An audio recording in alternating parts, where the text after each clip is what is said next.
करते करते ना रोज बदन में दर्द हो जाता है, ऊपर से सर दर्द भी हो रहा है। तो ऊपर से होगा बेबी, अंदर से तो खाली है। रोज रोज चाटोगे तो खाली तो होगा ही ना। And if I don't thank my on-screen partner, then well, it's just going to remain incomplete. So thank you, my on-screen husband, Kapil. हर मुस्कान के पीछे एक अनसुनी चीख होती है, हर पर्दे के पीछे छुपा होता है एक ऐसा राज जो कभी सामने नहीं आता। ये कहानी है सुमोना की खामोश विदाई की।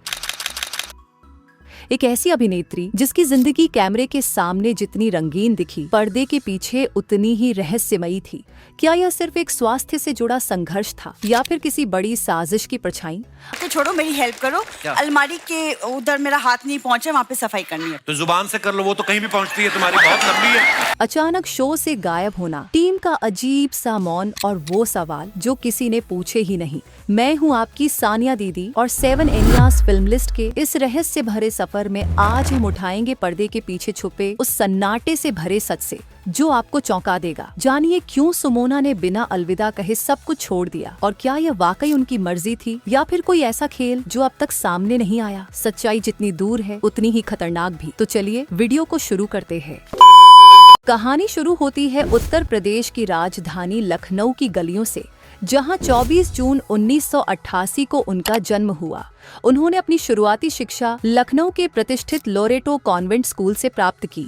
इसके बाद उनका परिवार मुंबई आ गया, जहां उन्होंने अपनी आगे की पढ़ाई पूरी की। आपको यह जानकर हैरानी होगी कि अभिनय की दुनिया में कदम रखने से पहले उन्होंने मुंबई के जय हिंद कॉलेज से अर्थशास्त्र में स्नातक की डिग्री हासिल की थी, जो यह दर्शाता है कि उनका शैक्षणिक पक्ष भी उतना ही मजबूत था। वे केवल ग्लैमर के पीछे नहीं भागी थीं, लेकिन किस्मत को कुछ और ही मंजूर था। मात्र 11 वर्ष की आयु में उन्हें वह सुनहरा मौका मिला जिसका सपना हर कलाकार देखता है।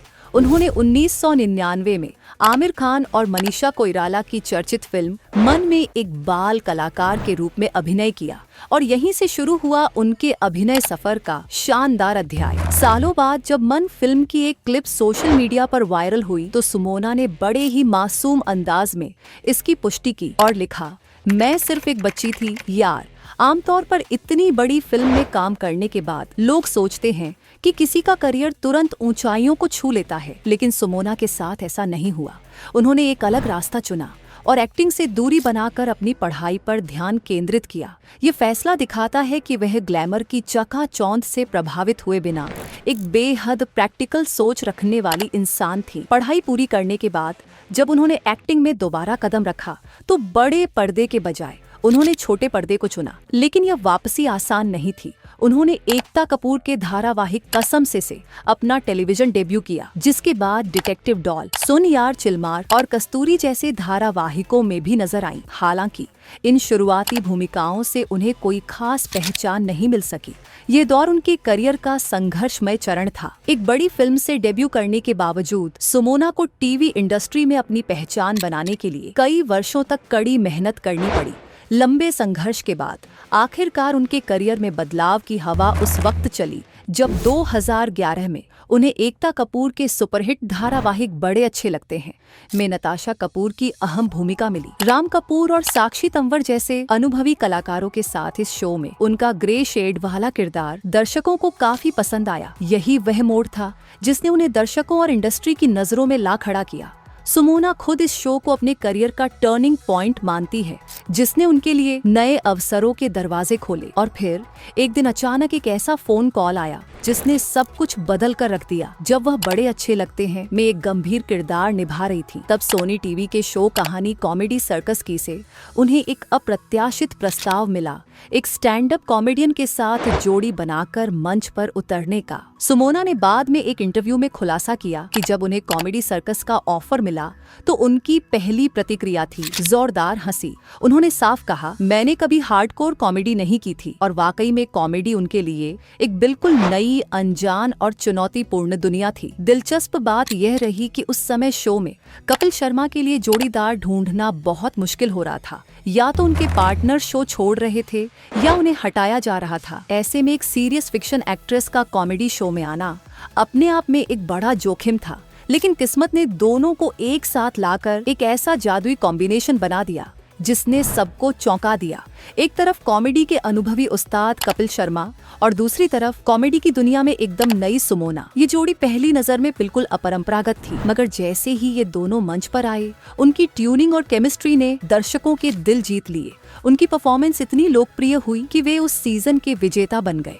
ये जीत सिर्फ एक ट्रॉफी नहीं थी, बल्कि उस यादगार प्रोफेशनल साझेदारी की शुरुआत थी जिसने आने वाले वर्षों में भारतीय टेलीविजन का चेहरा ही बदल कर रख दिया। कपिल शर्मा, जो पहले ही कई कॉमेडी रियलिटी शोज जीत चुके थे, उन्हें कॉमेडी सर्कस के मंच पर आखिरकार एक ऐसा भरोसेमंद पार्टनर मिला जिस पर वह पूरी तरह निर्भर कर सकते थे। वहीं सुमोना चक्रवर्ती, जो अब तक सिर्फ एक फिक्शन एक्ट्रेस के रूप में पहचानी जाती थी, इस एक शो के बाद कॉमेडी की दुनिया में एक जाना पहचाना नाम बन गई। इस सफलता की गूंज इतनी दूर तक गई कि जब कपिल शर्मा ने अपना खुद का show comedy nights with Kapil शुरू करने का फैसला किया, तो उन्होंने सुमोना को विशेष रूप से ऑन स्क्रीन पत्नी की भूमिका के लिए चुना। कपिल जानते थे कि उनकी और सुमोना की केमिस्ट्री पहले ही परखी और साबित हो चुकी थी। अगर कॉमेडी सर्कस में वह ऐतिहासिक जीत न हुई होती, तो शायद मिसेज शर्मा के रूप में सुमोना का वह लगभग 1 दशक लंबा टेलीविजन सफर कभी शुरू ही न हो पाता। कॉमेडी नाइट्स विद कपिल और द कपिल शर्मा शो ने सुमोना को न सिर्फ लोकप्रियता और पहचान दी, बल्कि आर्थिक रूप से भी उन्हें सशक्त बनाया। उन्होंने खुद स्वीकार किया है कि इस शो की बदौलत ही वह मुंबई जैसे महंगे शहर में अपना खुद का घर खरीद सकी, जो एक मध्यम वर्गीय बंगाली परिवार से आने वाली लड़की के लिए किसी सपने के सच होने जैसा था। एक समय था जब सुमोना की लोकप्रियता इतनी बढ़ चुकी थी कि एक एपिसोड के लिए उन्हें लाखों रुपए की फीस मिलने लगी, जो इस बात का साफ संकेत था कि टीवी इंडस्ट्री में उनका कद कितना ऊंचा हो चुका है। लेकिन इस कामयाबी की एक कीमत भी उन्हें चुकानी पड़ी। शो का एक स्थायी हिस्सा बन गया था कपिल शर्मा द्वारा उनके होठों और चेहरे को लेकर मजाक करना। शुरुआत में ये टिप्पणियां सुमोना को भीतर तक चुभती थी। उन्होंने एक इंटरव्यू में बताया कि जब कपिल अपनी स्क्रिप्ट भूल जाते थे, तो अक्सर उनकी शक्ल सूरत पर कोई न कोई तंज कस देते थे। इसलिए आपने सही कहा, ये हमेशा जो है मेरे होंठों के बारे में बुराइयां करते रहते हैं। कौन सा, ऊपर वाला होंठ नीचे वाला होंठ? तो उन्हें बेहद अपमानजनक लगता था। इस कठिन समय में एक बड़ा मोड़ तब आया जब शो की जज अर्चना पूरन सिंह ने उन्हें 2 बेहद अहम सलाह दी। पहली, अगर तुम खुद पर हंस सकती हो तो कोई तुम्हें नीचा नहीं दिखा सकता। और दूसरी, तुम्हारे पास वो होंठ है जिसे पाने के लिए लड़कियां पैसे खर्च करती हैं। इन शब्दों ने सुमोना का नजरिया बदल दिया और उन्होंने इस स्थिति को एक पेशेवर अंदाज में संभालना सीख लिया। ये बदलाव उनके आत्मविश्वास और मानसिक दृढ़ता का प्रतीक बन गया। समय के साथ जब भी शो पर महिला विरोधी होने के आरोप लगते, सुमोना का एक ही जवाब होता था कि यह एक स्क्रिप्टेड शो है और कपिल शर्मा उनका अपमान नहीं, बल्कि अपने किरदार बिट्टू की पत्नी मंजू का अपमान कर रहे हैं। 2016 में शो के सेट पर धूम्रपान करते हुए उनकी एक तस्वीर वायरल हुई, जिसके बाद उन्हें कड़ी आलोचना और ट्रोलिंग का सामना करना पड़ा।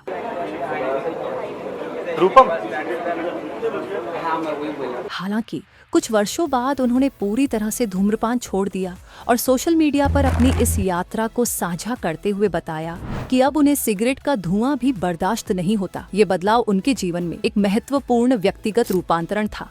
इसके अलावा उनके नाम को सम्राट मुखर्जी, काजोल और रानी मुखर्जी के चचेरे भाई से जोड़ने वाली अफवाहें भी काफी समय तक चलती रहीं, जिन्हें सुमोना ने हमेशा सख्ती से खारिज किया। उन्होंने इसे 10 साल पुरानी और पूरी तरह निराधार कहानी बताया और मीडिया से अपनी निजता का सम्मान करने की गुजारिश की। हर इंसान की जिंदगी में ऐसे कुछ दिन होते हैं जो हमेशा दिल पर गहराई से छप जाते हैं। सुमोना चक्रवर्ती के लिए 2017 का एक खास दिन ऐसा ही था जिसने उनकी पूरी दुनिया ही हिला दी।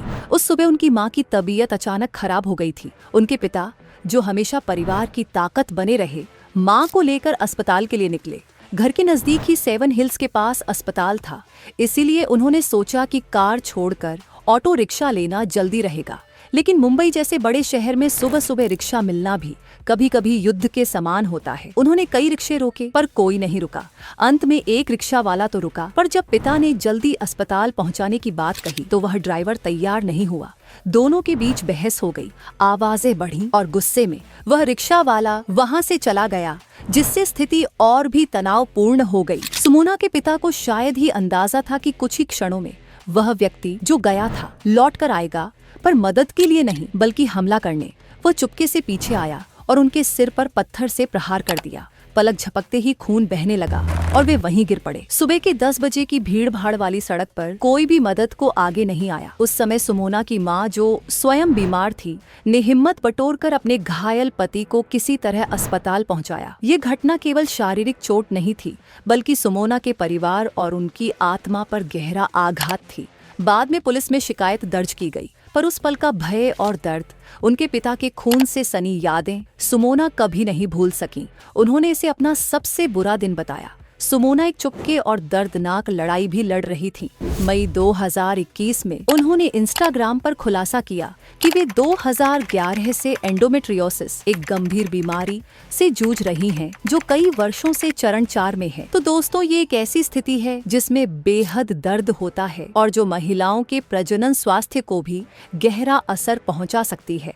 सुमोना ने अपनी पोस्ट में लिखा था कि हर चमकती चीज सोना नहीं होती और हम सभी अपनी अपनी जिंदगी में किसी न किसी तरह की लड़ाई लड़ रहे होते हैं।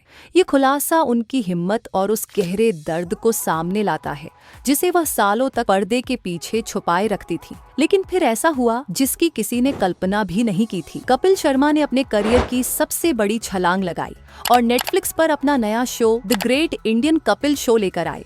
इस शो के साथ सुनील ग्रोवर की भी लंबे समय बाद वापसी हुई और पुरानी टीम फिर से एक साथ आई। सब कुछ भव्य और शानदार था। पूरा परिवार एक साथ था, सिवाय एक के, उनकी ऑन स्क्रीन पत्नी सुमोना के। जैसे ही शो का ऐलान हुआ, सबसे बड़ा सवाल था, सुमोना कहाँ हैं?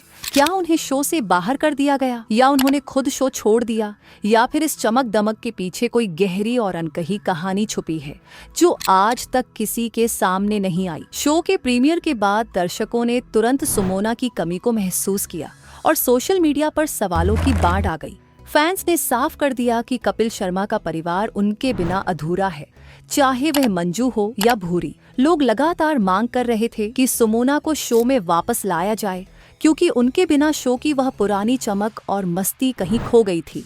यह केवल एक किरदार की गैर मौजूदगी नहीं थी, बल्कि उस परिवार के टूटने जैसा था जिसे करोड़ों लोग हर हफ्ते अपने घरों में देखकर अपनाते थे।